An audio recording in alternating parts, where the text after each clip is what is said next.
Morning, guys. How's everyone doing? Well, I hope. Appreciate everyone's help and views and advice. Finally got the clutch nut off, and sure enough, when I pulled the basket, the Woodruff key fell out. So when I did the stator, I torqued that nut back down. I didn't use any thread lock on here, and maybe I should have. So a couple of questions that I have here. The first is, with the Viking gear, should this be turning freely like this? Do I have another problem in my transmission? Or is that normal? Does that lock down when the assembly is in and it locks to the motor? I kind of feel like in gear, the transmission should not be turning.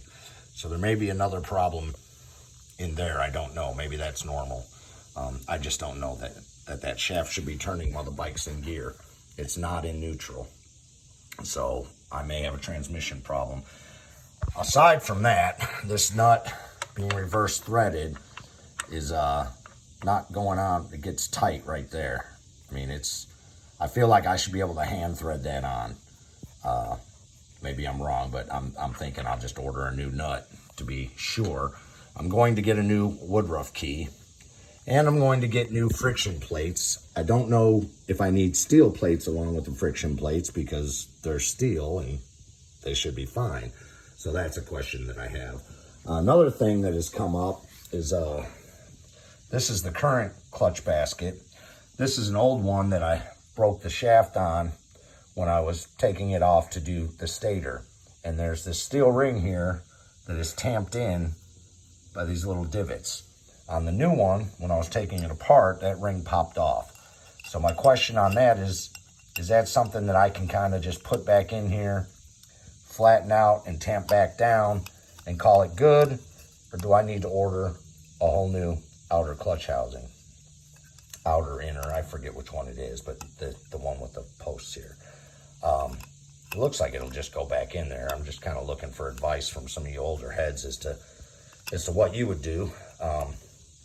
Looks to me like it'll pop back in there. It is a little bit bent right there.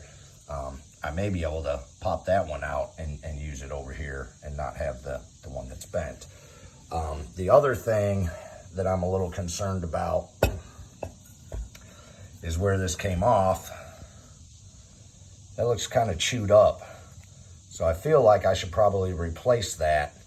I want to say bearing, maybe guide sleeve. I tried to look it up on Ronnie's for @Candyman out there. I tried to look it up on Ronnie's, and I needed to go back to, I think, 1987 or 1986 to see the assembly with the slotted with the Woodruff key. I feel like I may have read somewhere that there was a kit that Woodruff key was a problem. There was a kit that superseded it, but I may be crazy on that. So I guess at the end of the day, my questions at this point, and again, thank all y'all for helping out here. Is it normal with the Viking gear for this shaft to turn freely? And the ring, the steel ring, can I just pop that back in? And I think I should replace the slotted bearing here because that's a little worn out. Get a new nut, new friction plates, and a new Woodruff key, and I think we'll be okay. And again, I feel like some of the plates, some of the fiber plates, I know one was missing a chunk of fiber, but I don't think there would be a problem in these steel plates. I mean, do they get worn, or can I just reuse them? Because I noticed that there's different kits. I can buy just fiber plates, just steel plates. I could buy the whole kit. Either way, I think the pressure plate is fine, but I think I'm going to order a new retaining spring, I think that's called, or diaphragm. This part here looks a little worn on some of these edges, so I'm thinking maybe I need to go ahead and replace that. And then the other question that I had is, should I have used Loctite on the shaft when I torqued it down, because I'm a little confused as to how that slid back off of there, worked itself off of there. So that's kind of where I'm at. Any info you guys can provide, I greatly appreciate. I just kind of wanted to get a little input here before I started ordering parts and putting her back together. I mean, I'm a child about it and I want to ride, but I don't want to go through this again. It's been a great learning experience, and thank all of you guys for all your help with this. Aside from the frustration, I really am enjoying it. So talk to you guys soon. Thanks again.